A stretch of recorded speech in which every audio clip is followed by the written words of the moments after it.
guys, welcome back to the channel. Just a quick little one here. Tommy and Drayson posted some really cool Ninjago Season 11 concept art for the Pyro Vipers on Twitter. So in this video, this is just a quick one. Just wanted to share my thoughts on it, share it with you guys because I thought it was pretty cool. And there are also some side notes that Tommy and Drayson did put in the drawings. So I thought it would be pretty interesting to go over these side notes and see what exactly they have in them. So yeah, anyways, we have two drawings. This first one has Asphira in her two different forms. Of course, her depowered form on the left and her powered up form on the right. So it looks like her original name was actually Venom Le Drip, which is a pretty funny name, but I'm actually quite relieved that is not her final name. But anyways, it appears that they always had the idea to first show her depowered. And also I want to take a look at the note, possibly Hypnobrai, just to the right of her depowered form. And it looks like they were originally intending to, or the idea of her being Hypnobrai had been thrown up there, and it doesn't sound like they were certain that she'd be Hypnobrai, but you can definitely tell she looks more like a Hypnobrai. Her cheek area is wider, and also on the depowered form, you can particularly see a little swirl on the left side of her face, like Scales has.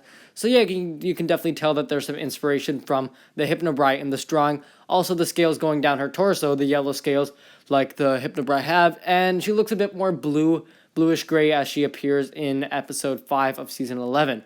But yeah, it seems like she was just supposed to be a normal snake before taking Kai's powers. But then anyways, moving to the drawing on the right, after taking Kai's powers, she's all powered up. She looks more or less like she does in the TV series. Of course, we can't see much of her torso details, but she has that staff that Char is supposed to hold. And her tail looks a lot more fiery. We can't even see her fire. And they label her as a magical snake of sorts. So yeah, it appears that they always also had the idea to make her appear in the vision first. In the top right corner, you can see scene in Zane's 101 flashback.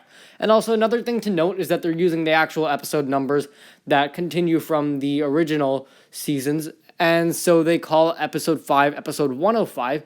And normally this would be episode 103, but since you add 2 with the pilot episodes, this ends up being episode 105 or 103, depending on how you look at it. So also Tommy and Drayson signs his name with 2018. So it's pretty awesome to think that they were already developing season 11 in 2018. And it's pretty cool to think about how far back the production goes for these things. Anyways, we have another drawing as well too. And here we have the Fire Fang and these fire snakes. And now we have an official term for these. These are called Elemental Cobra. And a living flame, these will be introduced in 106, and they were introduced in episode 6 too, and they do manifest from the fireballs, and yeah, there are a lot of them. These look the closest as they did in the actual TV series, so yeah, these are pretty accurate to what they actually end up being in episode 6, and then we have the Fire Fang on the right. The Fire Fang more or less also looks the same, but a bit different also.